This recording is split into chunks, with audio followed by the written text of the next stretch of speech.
So Nathan, Emirates FA Cup run coming to an end here at York City. What were your thoughts over the 90 minutes there? I think York were worthy of the win. I think the class told over the 90 minutes. But we weren't without our chances in the game at key moments. Just before, obviously, half-time, Jameson's made a great save with his feet from Cookie.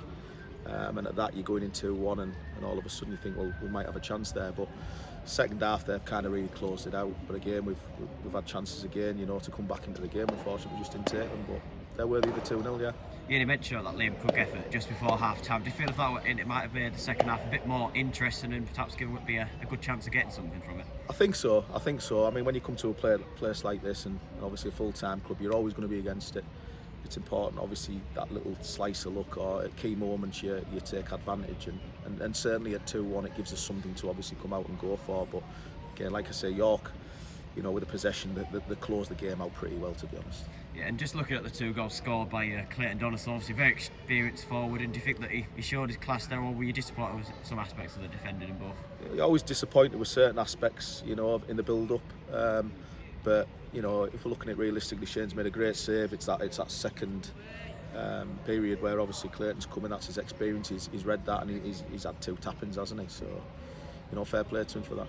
Yeah, and obviously that was the first half, but in the second half, not conceding, he must be pretty pleased with the way that Whitby defended and tried to create stuff going forward as well. Yeah, we'll always. I think we've proved already this season. We'll always defend resolutely. We'll defend well.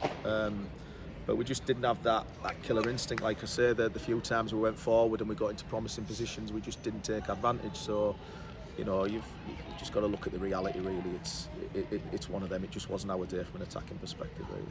No, but obviously as well, not mentioned to the fans though, because obviously they've had a good day out and made some good noise as well. Unbelievable. We knew from the build-up through the week, obviously with the ticket sales, and they've slowly filtered through there through kick-off, and the stands packed, and we could hear them. We were just obviously disappointed we couldn't score for them, but I think they appreciate what we're doing, and they've seen the lads obviously graft, and they've put in 90 minutes. That's all we can ask for. It's just unfortunate, obviously, on the day we couldn't get a goal for them. And as well, do you feel that the performance, as much as obviously against a high-ranked team, that there was certain improvements made from the Tuesday night defeat? Yeah, two very different games. I mean, obviously this pitch it's like a snooker table.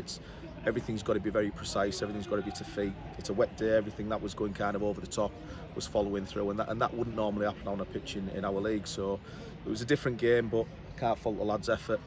They've put the bodies on the line. We've said to them there at full time. What more can you ask for? That's what we need to do. But we've been beat by a better team on the day. And a quick turnaround now going into Tuesday night away at Buxton, and it's certainly one of the stronger teams in the division. So we're expecting another difficult game, but more perhaps what you used to a bit more. Yeah, well, it's exactly the opposite to here. We're going on an artificial carpet, really. It's going to be a very different game against a very, very strong outfit. Again, lots of financial resources. They're off the back of a good win today. But yeah, we need to go there and do what we've been doing all season, and not under any illusion it's going to be a hard game, but just need to approach the game in the right way, and as ever, you're always in with a chance of getting the points. Yeah, and obviously we've seen perhaps a blip, you could say, midweek, but you've seen just how well we can do even against the so-called better sides in the division. Yeah, there's never a blip. Every game's an hard game, and we're always respectful of opposition with that. There's going to be defeats along the way, and that goes for every team. Even the top teams, there's going to come periods where they might have a dip in form, but today was a free hit for us. We're not going to take too much out of that in terms of our confidence levels or anything like that. The lads have done the club proud, they've done themselves proud. It's now really about concentrating on the league, and that's what we intend to do. Yeah, thank you much, Nathan.